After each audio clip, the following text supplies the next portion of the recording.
My focus has been fundamentally on a particular set of circumstances in Eastern Europe in which Russia does have a monopoly. Monopoly with some countries, near monopoly with others. Poland, two-thirds of their gas is from Russia today.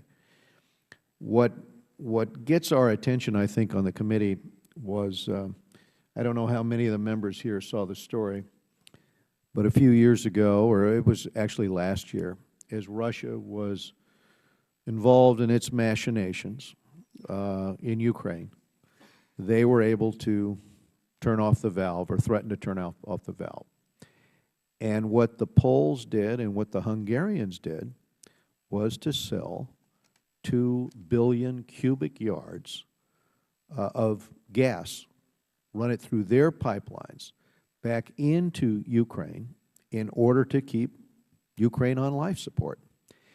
And watching what Russia has done repeatedly in terms of turning off the valves, going to this larger explanation that Ms. Rosenberg and others explain in terms of the competitive effect or what happens when you do have a monopoly. And that's what Russia's been able to do with Gazprom by having a state-run company there and basically nationalizing this and controlling it. They've been able to do the same thing that OPEC does in tandem with Russia in terms of trying to set the oil price. They've been able to set the price. And they've been able to do one thing further, which is actually turn off the valves in winter when somebody doesn't do their bidding, which has created enormous consternation inside Ukraine, for example. We would not be here today. We would not have had a government fall in Kiev had it not been for the ability of Russia to, help create a crisis there. So geopolitically, as we're looking at Eastern Europe, my interest has been, what could we do in order to try to engineer a circumstance where enough gas gets approval? It'll take a while, obviously, for the facilities to be built, although there are facilities in Spain, for example, that would feed into the pipeline. But, the futures market operates instantaneously.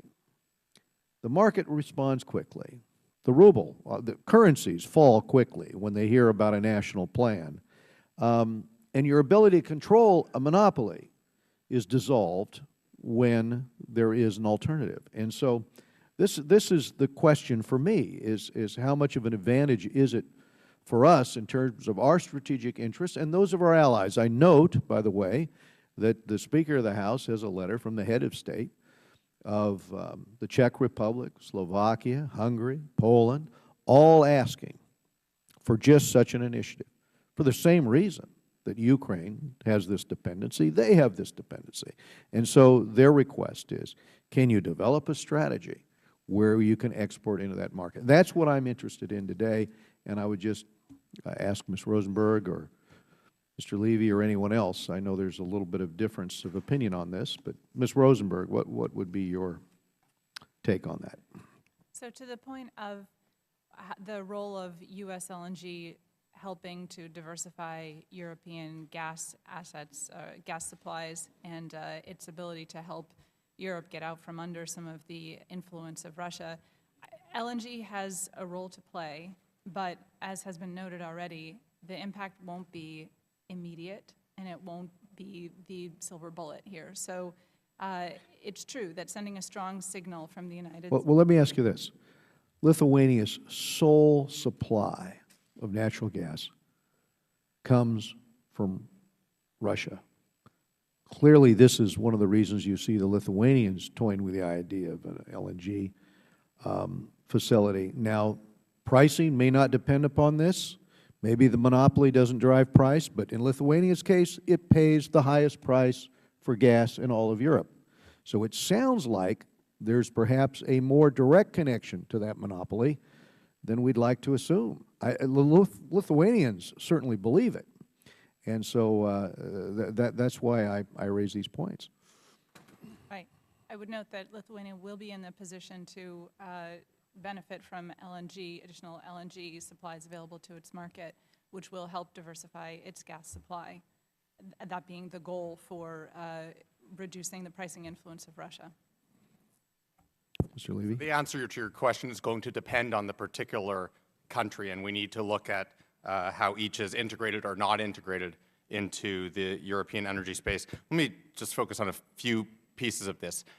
Ukraine is different from these other countries.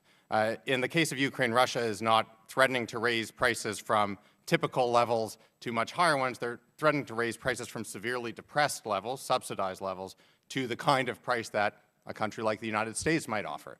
So we're hard-pressed to combat that. If we want to help make Ukraine more resilient there, we need to provide assistance that helps them transition from their heavy industry, which is completely unprofitable unless they get subsidized Russian gas, to a more sustainable foundation. Our aid packages are typically focused on getting through the current crisis.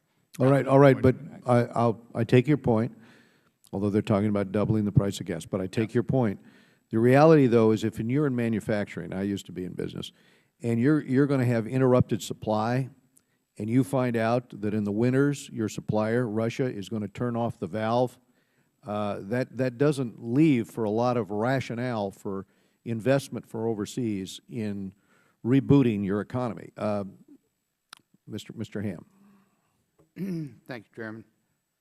You know, it's not about Russian revenues, it's about heat, and that was your point.